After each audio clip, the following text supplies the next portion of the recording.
আসসালামু আলাইকুম সবাইকে। ভালোবাসার অধিকার গল্পের 31 নাম্বার পার্ট। তো বেশি কথা না বলে চলুন গল্প শুরু করা যাক।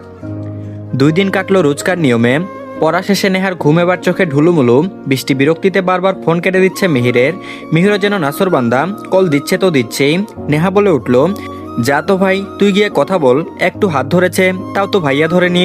মিটমাট করে নে শোনা, আমি গেলাম ঘুমোতে। 2 দিন ধরে তোর ভাইয়ের সাথে 1 মিনিটও কথা বলার সুযোগ হচ্ছে না। আজও মনে হয় হবে না, ঘুম পাচ্ছে আমার।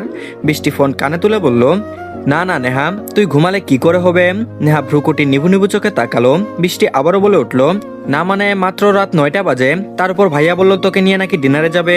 নেহা বিরক্তি নিয়ে বলল, সকালের খাবার দুপুরের খাবার রেখে রাতেরটা কেন খেতে যাব ভাই, আমি গেলাম ঘুমাতে। মিহির বৃষ্টিকে বলে উঠল, কি হয়েছে আবার। বৃষ্টি তপ্তশ্বাস ছেড়ে বলল, কি আর হবে, আজ নেহা আর ভাইয়ার বিয়ের 6 মাস পূর্ণ হলো, কিন্তু মেয়েটা ভুলেই বসে আছে। ভাইয়া ওটাকে সারপ্রাইজ দিবে আর মেয়ে নাকি ঘুমাবে।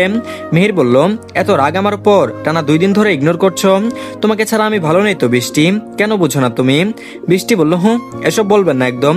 ওই মেয়েটা হাত ধরবার সময় কোথায় ছিল এত প্রেম। মিহির বলল, হাত ধরার অধিকার তো শুধু তোমাকে দিয়েছি স্বেচ্ছায়, আমি তো সেই অধিকার কেউ নিতে পারবে না, কথা দিলাম। বৃষ্টি বলল, মিস ইউ মিহির। মিহির বলল, ছাদে আসবে এক্ষুনি। না শুনতে চাই না আমি। বৃষ্টি হেসে বলল, আসবো না। মিহির বলল, ওকে ফাইন, আমি আসছি, পরে উল্টাপাল্টা কিছু হলে তুমি সামলাবে, আমাকে দোষ দিতে পারবে না কিন্তু। বৃষ্টি সিঁড়ির শেষ মাথায় দাঁড়িয়ে বলল, সাহস কত, পারলে আসো। কিছু একটা ধপ করে পড়ার শব্দ হয়, ভয় পেয়ে যায় বৃষ্টি। কাপা কাপা কণ্ঠে জিজ্ঞেস করলো, মিহির তুমি কি ঠিক আছো। মিহির। বৃষ্টি তারা ভরা আকাশের নিচে ফাঁকা ছাদটায় মিহিরকে খুঁজতে ব্যস্ত। ঠিক তখন ওই কিছু একটা বৃষ্টিকে জাপটে জড়িয়ে ধরে মিশিয়ে নেয় একদম নিজের বুকের মাঝে। বৃষ্টির শ্বাস যেন আটকে আটকে আসছে। এতটা কাছে মিহির কখনো আসেনি, হাত ব্যতীত কখনো ছুঁয়েও দেখেনি। তবে কেন আজ এত উতলা হচ্ছে ছেলেটা। মিহির পিঠে এক হাত রেখে বৃষ্টি জিজ্ঞেস করলো, মিহির তুমি ঠিক আছো। মিহির বলল, না কিচ্ছু ঠিক নেই, তুমি ছাড়া কিভাবে ঠিক থাকবো আমি। সপ্তাহখানেক পর আসলা, কতদিন তোমায় দেখি না, আবার রাগ করে 2 দিন কথা বলা বন্ধ করে দিলে। জানো তুমি দম বন্ধ হয়ে যাচ্ছিল আমার। কেন এত দূরত্ব বাড়াও মেঘকন্যা, ভালোবাসি তো মেঘবালিকা, কেন বুঝো না। বৃষ্টির চোখ ছলছল করে উঠল, মানুষটা তাকে এত কেন ভালোবাসে। তাই তো বারবার আহ্লাদি হয়। বৃষ্টি দূরত্ব বাড়ায়, অভিমান করে, মুখ ফুলিয়ে রাখে। বৃষ্টি তো জানে এই একটা মানুষ তার কাছে সব ছেড়ে ছুড়ে এসে তার রাগ ভাঙাবে, আদর যত্নে আগলে নিবে, ভালোবাসায় মুড়িয়ে রাখবে। বৃষ্টি মিহিরকে সরিয়ে দিয়ে মুখ ঘুরিয়ে তাকায়। মিহির বুঝলো না এখনো কি রাগ কমেনি নাকি। বৃষ্টি বলে উঠল, ভালোবাসি মিহির। মিহির আবারও জড়িয়ে ধরতে আসলেই চোখ পাকিয়ে তাকায় বৃষ্টি। তারপর বলল, একদম কাছে আসবে না, আগে বিয়ে করো পরে আসবে, লিমিট ক্রস করবে না, না হয় তোমার মাথা ফাটাবো আমি। বৃষ্টি মিহিরের 2টি হাত খপ করে ধরে বলল, তাই আমি সীমা অতিক্রম করি, আর তুমি কি করো হ্যাঁ। বৃষ্টি বলে উঠল, দেখো মিহির একদম দুষ্টুমি করবা না, হাত ছাড়ো, যাও এখান থেকে কেউ দেখে ফেলবে। মিহির বলল, দেখুক, আমি এই আকাশ বাতাস মাটি পৃথিবীর প্রতিটি দেখা বস্তুকে আজ বলতে চাই, তুমি শুধু আমার, শুধুই আমার মেঘবালিকা। তীব্র অন্ধকার ও নিখিলদের বাড়িতে ছাদের উপরে কপতিদেরকে দেখে একজন নীরবে চোখের জল ফেললো। সে ঠিক নিজের প্রিয় মানুষটিকে চিনে ফেললো। এতটা কাছে এসেও সে থেকে যাবে অধরা। ভালোবাসায় কেউ না কেউ তো হারবেই, এটাই নিয়ম। একজন জায়গা না ছেড়ে দিলে অন্যজন যে প্রাপ্য সম্মান পায় না। যে সম্মান পাবার সে শত বাধা বিপত্তি শেষ হলেও পাবে। অযথা ইচ্ছে বসে লাভ কি, কিছু জিনিস দূর থেকেই সুন্দর। আর এদিকে নেহাকে ঘুমাতে দিল না মানে দিলই না। মুখ বাংলার 5 করে খাবার খেতে বসেছে সে। শাহ আলম চৌধুরীকে বলছে, বড় আব্বু বলে রাখছি তোমায়, তোমার এই ডাকাত মার্কা বাচ্চাগুলো যদি পরের বার আমার ঘুমে ব্যাঘাত ঘটায় তো এদের আমি পচানালায় ফেলে দিব। শাহ আলম চৌধুরী হেসে বলল, মা এমন করে কেউ না খেলে অসুখ করবে না, আমার মা তো ভালো মা, এভাবে রাখতে নেই, আমি ওদেরকে বকে দিব। নিখিল তপ্তশ্বাস ছাড়লো। সে জানতো এমনটা হবে। যে মেয়ে নিজের জন্মদিন মনে রাখে না, সে আবার মনে রাখবে বিয়ে করার দিন। খাওয়া শেষ হতে রুমে যাবে নেহা, নিখিলের সাথে কোথাও যাবে না সে। আজকে নিজের ঘরের দরজা আটকে থাকবে, দেখবে কে এসে ওকে নিতে পারে। কিন্তু কি আর করার, বৃষ্টি যেদিন দাঁত কেলিয়ে হাজির, এক প্রকার টেনে নিয়ে গেল নিজেদের সাথে। একটা লাল রঙের সিল্কের শাড়ি। নেহা দেখে ভ্রু কুচকালো, মুখ ফুলিয়ে বলল, এটা কোনো কথা, এমন একটা ফিনফিনে পাতলা শাড়ি পরে আমি বাইরে যাব, তোমাদের মাথা গেছে। নিখিল ভাই আমাকে আস্ত চিবিয়ে খাবে যখন দেখবে শরীরের বিভিন্ন অংশ উন্মুক্ত, আর সারা জীবনের জন্য আমার শাড়ি পরা বন্ধ হবে। নেহাকে ঠেলে ঠুলে নিখিলের রুমের কাছে দিয়ে গেল দুজন। বৃষ্টি টিপ্পনি কেটে বলল, যা যা, আজকে এমনিতেও ভাইয়া তোকে নিয়ে ডিনার বানাবে। নেহা বোকার মতো কিছুক্ষণ তাকিয়ে রইল। রুমের দরজায় হাত দিতেই হাতে জোরে একটা টান পড়লো। নেহা টাল সামলাতে না পেরে গিয়ে পড়লো একটা শক্তপুক্ত পুরুষালী বুকে। নিখিলের অধৈর্য কণ্ঠ, এত সময় লাগে আসতে, 2 দিন ধরে তুই আমাকে পাত্তা দিচ্ছিস না, আজের সুদ তুলবো আমি। নেহা নিখিলকে ছাড়িয়ে দাঁড়ালো। অন্ধকার রুমে নেহা দুকদম পেছতে মৃদু আলোয় আলোকিত হতে থাকলো ঘরটি। ছোট ছোট প্রদীপ জ্বালানো হয়েছে, মোমবাতি দিয়ে সাজানো পুরোটা রুম। নেহা হা হয়ে তাকিয়ে রইল। নিখিল এগিয়ে এসে নেহার মাথায় ঘুমটা টেনে দিয়ে বলল, বিবাহিত জীবনের 6 মাস আজ পূর্ণ হলো আপনার মিসেস চৌধুরী। অনেক অনেক শুভকামনা বৌজান। আমার মতো একটা কাঠখোট্টা রাগী অশান্ত বেসামাল স্বামীকে সামলানোর জন্য দোয়া করি মৃত্যুর আগ পর্যন্তই তুমি আমাকে সামলে যাও। এভাবে নীরবে নিভৃতে যত্ন করে ভালোবেসে আগলে রাখো। তুমি ছাড়া আমি শূন্য, তোমাতে আমি পূর্ণ জান। বলো এভাবে কি আগলে রাখবে বাকিটা জীবন? নেহার মন খুশিতে ভরে উঠল মুহূর্তেই। সে তো ভুলেই গেছিল সবকিছু।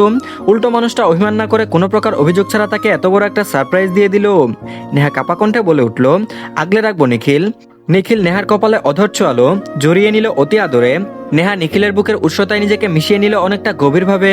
নিখিল একটু পর মুখ অন্যদিকে ফিরিয়ে নিয়ে বলল, নেহা তোর উপর আমি রাগ করেছি। বিয়ের 6 মাস হয়ে গেল, এখন বাসরটাও করা হলো না। নেহা চেঁচিয়ে বলে উঠল, অসভ্য লোক, এখনো বাসর করা বাকি আছে। কতবার বাসর করে মানুষ? নিখিল মুখে হাসি ঝুলিয়ে বলল, রোজ করে। নেহা কোমরে দুহাত রেখে বলল, কি আবার বলেন তো? নিখিল পিছিয়ে যেতে যেতে বলল, এমন করছিস কেন নেহা? বউকে আদর করা কি দোষের নাকি? বউকে আদর করলে ভালোবাসলে আল্লাহ খুশি হয়। নেহা একটা বালিশ হাতে তুলে নিয়ে বলল, তাই না? আসেন আদর করাচ্ছি আপনাকে। বদলুক, আমার ঘুমের 12টা বাজে আপনি এসব বলেন? নিখিল বলল, তুই জানি আমার দুরাতের ঘুম হারাম করেছিস তার বেলা। নেহা পা হরকে হঠাৎ পড়ে যায়। নিখিল এসে নেহার কোমর জড়িয়ে ধরে। নিখিলের শীতল হাতের স্পর্শ পেয়ে কেঁপে ওঠে নেহা। নিখিল কানের কাছে মুখ নিয়ে বলল, এখনো কাপাকাপিটাই বন্ধ হয়নি তোর? উফ নেহা, তোকে তো আমি। নেহা নিখিলের ঠুটে হাত দিয়ে থামিয়ে দিয়ে বলল, চুপ, যখন দেখো অসভ্য কথা শুরু। নিখিল নেহার বাড়িয়ে দেয়া হাতে টুপ করে চুমু খায়, তারপর বলল, চাঁদ তুই কি আমাকে একবারও নিজ থেকে আপন করে নিবি না? একটুও ভালোবাসবি না আমায়? আনরোমান্টিক কেন তুই এত? শুধু আদর নিতে পারিস, দিতে তো পারিস না। কিপটুস মহিলা। নেহা তেতে উঠে বলল, আমি কিপটুস আনরোমান্টিক? নিখিল ওপর নিচ মাথা নাড়লো। নেহা নাকের ডগায় রাগ নিয়ে বলল, তাই না? এখন ওই মজা দেখাচ্ছি আপনাকে। নেহা নিখিলের দুগালে হাত রেখে পরপর অসংখ্য চুমুতে ভরিয়ে দিল নিখিলের মুখ। নিখিলের ঠোঁট জুড়ে প্রশান্তির হাসি। আজকে তো এই মেয়ের লুকিয়ে রাখা ভালোবাসা নিখিল যেভাবেই হোক বের করে আনবে। একটা মাত্র বউ, তার এক ফোঁটাও ছাড় দিবে না। সবটুকু ভালোবাসা শুধু নিখিলের, এবং তার পুরোটাই চাই। নেহাকে তা দিতেই হবে। নেহা নিখিলের ঠোঁটের কাছে এসে থেমে গেল। তা দেখে নিখিল ভ্রু নামিয়ে জিজ্ঞেস করলো, কি তোর এতটুকুই? নেহা রেগে যাচ্ছে দেখে নিখিল ঠোঁট কামড়ে হাসলো। বুকাটাকে রাগানো কত সহজ। নেহার আগে ফুস করে শ্বাস ছেড়ে বলল, চোখ বন্ধ করুন। নিখিল বলল, না, যা করার সরাসরি করবি। কোনো লুকোচুরি আজকে আমি মানবো না, প্রশ্রয় দিব না। আমার ভাগের ভালোবাসা আমার চাই। নেহা দিবি মানে দিবি তুই। নেহা এবার এলোমেলো দৃষ্টি ফেললো। তারপরও নিখিল তার কথায় অনর। নিখিল নেহা দুগালে হাত রাখলো। মধ্যকার দূরত্ব খুবই নগণ্য। নেহার চোখের পাতা বারবার পড়ছে। লজ্জায় লাল হয়ে উঠেছে বদন। লাজুক ওই বদন দেখে মুচকি হাসলো নিখিল। নিখিলের মন চাই সারাদিন চোখের সামনে বসিয়ে দেখতে তাকে। মেয়েটাও তার মাথা নষ্ট করে দিতে এত উতলা। নিখিলের অধৈর্য কণ্ঠ, জান আমি কি ভুল কিছু চেয়েছি বল? তুই দিতে না চাইলে জোর করবো না। নিখিল মন খারাপ করার ভান ধরলো। বোকা নেহা বুঝতেই পারলো না প্রাণপুরুষের ছলচাতুরি। ছেলেটা যে প্রেয়সীর ভালোবাসা পাওয়ার জন্য এসব করছে ঘুণাক্ষরেও টের পেল না। নিখিল দূরে সরে যেতেই নেহা নিখিলের হাত চেপে ধরলো। নিখিলের ঠোঁট জুড়ে বিস্তর হাসি। নেহা নিখিলের চোখের দিকে চোখ রাখলো। দু পা উঁচু করে নিখিলের কপালে গভীরভাবে ঠোঁট ছোঁয়ালো। কাপা কণ্ঠে বলল, ভালোবাসি নিখিল, নিজের থেকেও বেশি ভালোবাসি। শুধু আপনাকেই ভালোবাসি। আপনি আছেন দেখে আমি এখনো শান্তিতে ভাসি। আপনি ভালোবাসেন দেখে আমি আজ পূর্ণ। আপনার সম্পূর্ণ হতে পেরে আজ আমি একজন পরিপূর্ণ নারী নিখিল। আপনার ভালোবাসা পাওয়া আমার জীবনের সবচেয়ে বড় প্রাপ্তি নিখিল। আপনাতেই তো আমি নিজেকে খুঁজে পাই। কি করে ভাবেন আপনার থেকে দূরে গিয়ে ভালো থাকবো? আপনি আগলে রাখেন দেখেই তো আমি এতটা আহ্লাদ করি। আপনি ছাড়া আমাকে আর কেউ সহ্য করতেই পারে না নিখিল। আপনি আদরে রাখেন তাই আমি ভালো থাকি নিখিল। আপনার বুক আমার সবচেয়ে নিরাপদ জায়গা। এই পুরোটাই আপনি শুধু আমার নিখিল, বিশ্বাস করুন ভীষণ রকম ভালোবাসি আপনাকে। নিখিল নেহাকে জড়িয়ে ধরে শক্ত করে, তুই না বললেও আমি বিশ্বাস করি জান, তুই আমাকে ভালোবাসিস। আমি শুধু তোর নিজেকে সঁপে দিলাম তোর কাছে। যেভাবে তুই আমাদের বিলীন হতে চাস, ঠিক তেমনই আমিও নিজেকে খুঁজে পাই তোর মায়ায়, তোর হাসিতে, তোর চোখের তারায়, তোর ভালোবাসায়। নেহা বলল, আমি বারবার দিক ভুলে হারিয়ে যেতে চাই শুধু তুমি নামক দিগন্তে। নিখিল বলল, আমি বারবার ডুবতে চাই তুমি নামক অতল সমুদ্রে। নেহা বলল, আমি মিশে যেতে চাই তোমার অস্তিত্বে।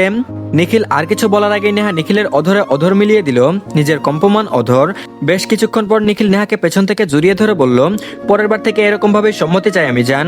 এবার আমি প্রেমের জোয়ারে ভাসবো জান, একদম বিরক্ত করবি না। এই শুন না নেহা। নেহা বলল, নিখিল বলল, আজ আমি নক্ষত্রের রাত উপহার চাই কিন্তু। দেখ বাহিরের আকাশে ছড়িয়েছে জলজলে নক্ষত্র, তারাও চাই তুই আমাকে নক্ষত্রের রাত উপহার দিস পুরোই স্পেশাল ওয়েতে। দিবি তো নেহা? নেহা বরাবরের মতোই মুগ্ধতা নিয়ে হাসলো, তারপর বলে উঠলো, দিব। আরো একটি রাত কাটলো ভালোবাসায় মুড়ানো। প্রকৃতিরা থমকে গেল ওদের ভালোবাসায়। লজ্জায় মুখ লুকালো চাঁদ তিমির রঙা অম্বরে। যেভাবে নিখিলের ব্যক্তিগত চাঁদ মুখ লুকালো নিখিলের প্রশস্ত বুকে। তো ধন্যবাদ সবাইকে, এই পার্টটি এই পর্যন্তই। পরবর্তী পার্টও দিয়ে দেওয়া হয়েছে, সবাই দেখে নেবেন। আর সবাই প্লিজ আগে চ্যানেলটিকে সাবস্ক্রাইব করে দিন, আর ভিডিওতে অবশ্যই লাইক দিবেন। তো ভালো থাকবেন সবাই, আল্লাহ হাফেজ।